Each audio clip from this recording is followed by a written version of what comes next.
Hola amigos, ¿cómo les va? Bienvenidos al canal de Charlie Pereira, el senador. Venimos con historias de color, notas de color, como siempre, para traerles a ver cosas que pasaron en la historia, algunas que usted podrá decirse a nadie le importa, no son relevantes, no son interesantes, pero sin embargo, esas pequeñas cosas que hicieron un cambio de orientación en los sucesos bélicos que se fueron generando a lo largo de la historia. En este caso, más precisamente, el segundo conflicto internacional, donde pasaron muchas cosas, la mayoría generadas por el bando alemán, las tropas del eje, aquellas que tenían, ¿se acuerdan? Que usaba el símbolo de hindú invertido. Bueno, estos muchachos, perdón, tenían muy buenos francotiradores, lo que ocasionaba herir a un soldado, supóngase norteamericano, francés, ruso. Entonces estos muchachos que hacían, no finiquitaban a ese soldado, lo herían. Y lo herían tan bien, vamos a decir, que entonces los gritos desgarradores de ese soldado atraían la atención de sus compañeros, sus camaradas, para irlo a rescatar. Entonces este francotirador iba uno tras otro, iba boleteándolo a los muchachos. ¿Qué pasa? Llegaba un momento, se descubría dónde estaba, se finiquitaba el francotirador o se lo obligaba por un medio de un asedio que se llama, se asediaba al lugar para que huyera, o se llamaba a la artillería para que hiciera un arribo de fuegos. Entonces se barría la zona, se la achicharraba. Y bien, pero lo importante de esto, que quiero llevar el punto, por eso la introducción, era qué pasaba cuando se rescataba a ese soldado que no había fallecido. A ese soldado se lo trasladaba a un lugar, no precisamente un hospital, muchas veces eran atendidos en el piso sobre el lodo, la tierra de los campos, los escombros de las ciudades, pero no había morfina. Y usted me dirá, pero pobre loco, sufría como loco. Bueno, para cortar el chip de lo bélico, ese shock que tenía, la pérdida de sangre, en fin, había una costumbre, un uso y costumbre, ojo, no quiero decir con esto que era lo usual para curarlo, no, esto no cura nada, no es un tema médico, pero sí se aplicaba como costumbre y uso encender un cigarrillo. ¿Para qué? Decían los médicos militares que para cortar ese chip del combate, de la adrenalina que tenían esos soldados y ante el dolor desesperante por no tener una ampolla de morfina o de anestesia, para evitar el gran dolor que le suponía un torniquete, se optó porque un soldado descubrió, de casualidad, que encendiendo un cigarro y compartiéndolo con el de al lado, con su camarada que estaba herido, este camarada pegaba un par de pitadas, aunque no fuera fumador, ojo, aunque no fuera fumador, entonces como que relativamente se despejaba, no se le iba el dolor, pero quedaba como que entretenido en el mano a mano con su camarada pasándose el cigarro, y de esta manera era más llevadero la forma de confortar al herido. ¿Entienden? Esa es una de las notas de color. Otra nota de color, también generada por estos muchachos alemanes, era que, como ustedes saben, ellos eran muy pillos a la hora de usar uniformes ajenos. ¿Qué pasa? Había unas directivas particulares que era de palabra, que usted vecino, si se pone el uniforme de un ejército determinado que no es el suyo, a usted me lo hacen puré si lo capturan, ¿sí? Y eso pasó con los alemanes que habían estudiado en Estados Unidos. ¿Se acuerdan la famosa batalla de las Árdenas? Cuando fue uno de los últimos reductos de resistencia del austríaco del bigote. Era gente muy erudita, arrugaba mucho el tema de hablar en inglés, era muy fluido, eran un americano más, usaron jeep capturados, algunos tanques Sherman capturados, su sapiencia en el idioma inglés y se pusieron uniformes. ¿Qué pasó? Bien, usted, macanudo, se puso el uniforme, me quiso dar un sacudón, un golpe de manos, un sabotaje, como sea. Entonces, el jefe a cargo de estos americanos que captura a estos alemanes dice, no, si ustedes saben que esto no se podía hacer. Ustedes atentaron contra las leyes de la guerra. Y ahora, bueno, como niños malos que son, vamos a tener que castigarlo. Pero por espía. ¿Y qué hizo este hombre? Mandó a que se le cosieran sobre el pecho, a la altura del corazón, una diana de papel. ¿Para qué? Para que entre la niebla, el barro, la mugre que había en la vuelta de los uniformes, no se le fuera a errar el tiro al corazón, porque iban a morir, iban a ser finiquitados por el método del fusilamiento. O sea que los alemanes, dirían unos amigos congoleses, Kokufa Mingi. Bien, pero no queda ahí. Estos muchachos hicieron de todo y para todo. Tenían para todos los gustos. Después, por ejemplo, hay un conocimiento que se aplicó en los ejércitos modernos, más que nada en el arma de artillería, que era el tener lo que se llama un observador avanzado. Entonces, usted al tener un observador avanzado, esa persona le va dando la data de dónde está el enemigo, a qué velocidad se mueve, cuál es su frente aparente, cuál es su velocidad aparente. ¿Para qué? Para que un tirador en el fondo allá, que nadie lo ve, que nadie sabe que existe, haga lo que se llama un tiro curvo, o sea, el tiro indirecto, y le pegue un chicotazo y le sacuda toditas las ideas al enemigo. ¿Verdad? ¿Me sigue? Bueno, muchas veces, ¿qué pasaba? No llegaban las informaciones a tiempo, entonces los alemanes desde los trenes, estos vehículos muy, muy poderosos, y eran tan aterradores que tiraban y de repente borraban una ciudad del mapa, pero no atacaban a la tropa enemiga, o sea, los aliados. Acuérdese, Segunda Guerra Mundial, estaban los aliados y el eje. Bueno, estos atacaban a los aliados, pero caían en una ciudad, no caía en la tropa. Entonces desaparecían un poblado, ya no existía más. Pero cuando le acertaban a esto, era todo gracias a la información que le daban a ese vehículo, que muchas veces cuando hacía capum, usted ni se enteraba que lo habían atacado. Dicen que habían algunos vehículos de riel que tenían hasta 600 milímetros, imagínese. Después, para mayor nota de color, los alemanes, ¿qué hicieron? Asediaron Sebastopol. Vamos para allá, dice. Bueno, tuvieron unos 660 y pico de días, casi 700, algo así. Así que fue mucho tiempo. Hay películas incluso al respecto.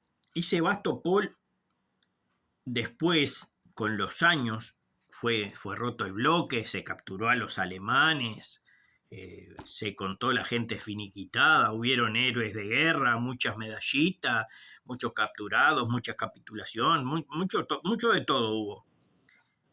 Pero ¿qué pasa?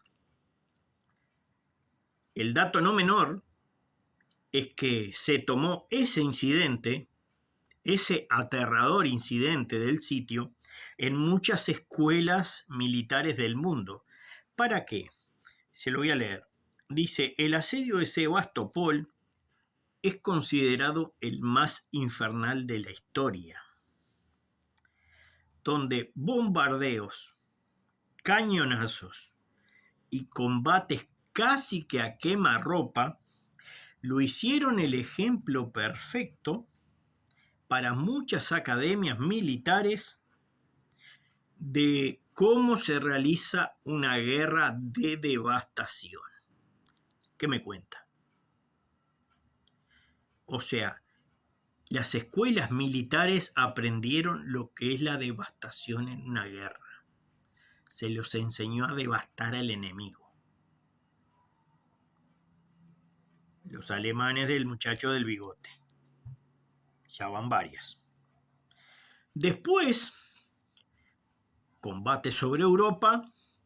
¿Se acuerdan que había un avión que tenía todo un vidrio muy bonito, que le llamaban la Fortaleza Volante, el famoso B-17 gringo, que empezó a andar por Europa, llegado casi al final de la guerra, tuvo supremacía aérea Estados Unidos, pero igual seguía combatiendo con aviones que tenían una gran superioridad mecánicamente hablando, que hay un amigo mío, un saludo para el Momia, como le decimos cariñosamente, un amigo que conoce mucho de aviones alemanes de esa época, el Messerschmitt 109, ese avión tremendo que hizo estragos en las defensas antiaéreas y produjo muchos haces del aire por el desempeño que tenía ese avión frente a los aviones enemigos. Bueno, un avión de estos, Messerschmitt 109, se impacta de lleno, págate, contra un B-17 gigante de esto. Bueno, los que andaban en la vuelta dicen, adiós pampa mía, te vamos a ver ahí abajo, cuando llegues ahí abajo te ponemos una cruz y después vemos lo que quedó. Si alcanza con una cuchara, te junto con una cuchara, y si no, bueno, no había aspiradoras en esa vuelta. Pero, aunque le parezca mentira, los pilotos hábiles, muy, muy, muy hábiles, estaba casi sin cola y le faltaba una parte del techo. Imagínense la destrucción que tenía. Ese avión hizo que los hombres, los soldados que tenía dentro, se pusieran a resguardo contra el filo de arriba que había quedado en el despeje, el avión, o sea, mitad y mitad podríamos decir, casi que sentado sobre el avión, y de esa manera viajó cientos de kilómetros, el avión aterriza y los pilotos son declarados héroes. Y ninguno de sus camaradas, sus compañeros, sus amigos o sus subordinados falleció. Todos llegaron vivos, a pesar de la destrucción, también creando un historial de ese tipo de avión, lo que servía para el conflicto bélico, a pesar de la destrucción total de su cola o de su parte trasera, imagínense. Después hay una canción usada por los muchachos del amigo del bigote, no la he escuchado yo todavía esa canción, que se llama Erika. Y esa canción por las tropas aliadas era usada como símbolo de mala palabra.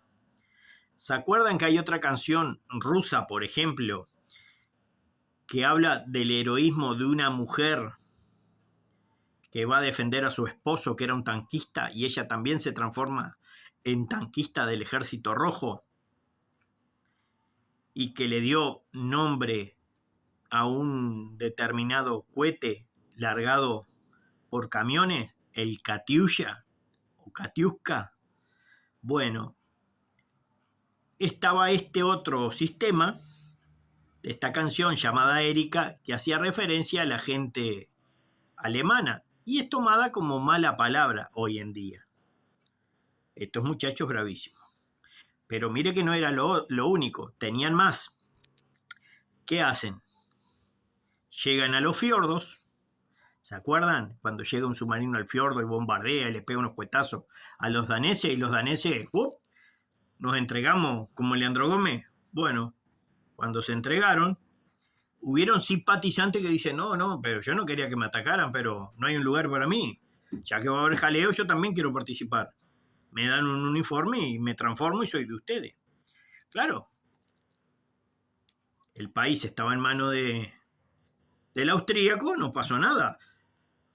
Eran unos potentados, hacían lo que querían, iban y venían, usaban chicas para sus beneficios carnales, tenían el dominio, maltrataban gente, de los propios, ¿no? Le daban para que tuvieran, le pateaban el bastón a la viejita, le sacaban el audífono que era medio grande y espigado al abuelo, le pateaban el ajedrez a las mesas, todo eso hacían.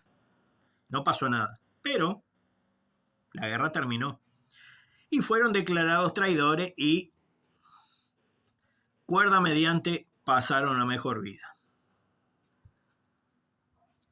Todo principio tiene su fin, y si te haces el loco, como loco te van a tratar.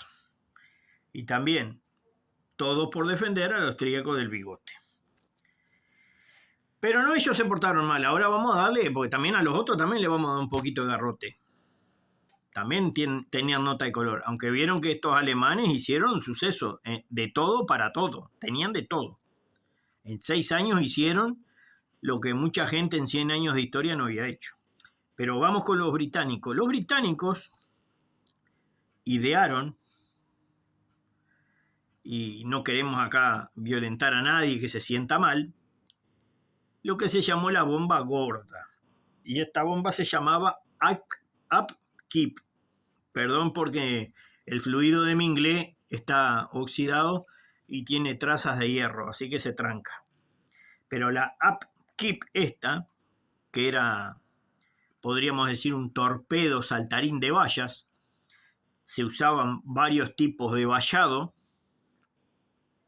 era ideal y dicen que rebotaba en el agua cada 18 metros más o menos hasta lograr pasar todas las líneas y dar de impacto en lo que vendría a ser las presas que formaban los alemanes y las hacía puré. Pero no solo eso, no solo este torpedo en sí era muy bueno saltando las vallas, sino el sistema que usaban los británicos, los aviadores británicos, para tirarla. En esa época no existía el telémetro láser, no existía el misil guiado, no existía el tiro guiado por nada ahí. ¿Qué usaban? 2 maderas con un clavo cada una, sí, como lo escucha.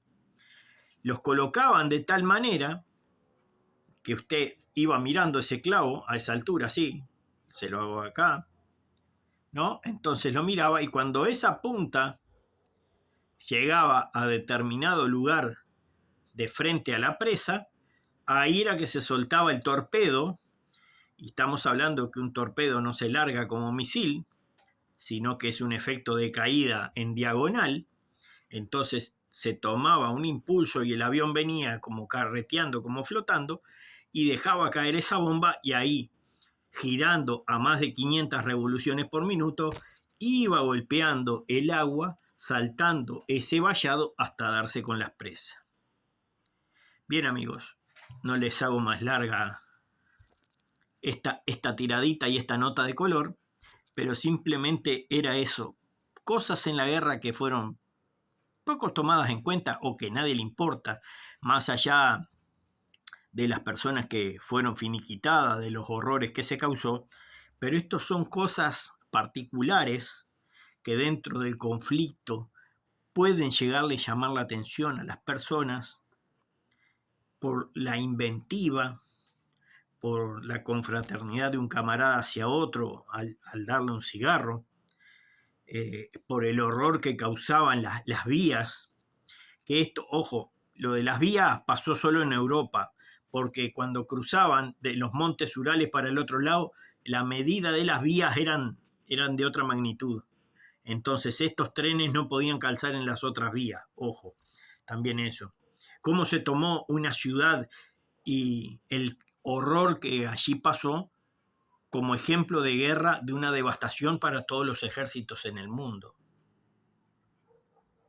Estos son datos curiosos de lo que produce el horror de una guerra.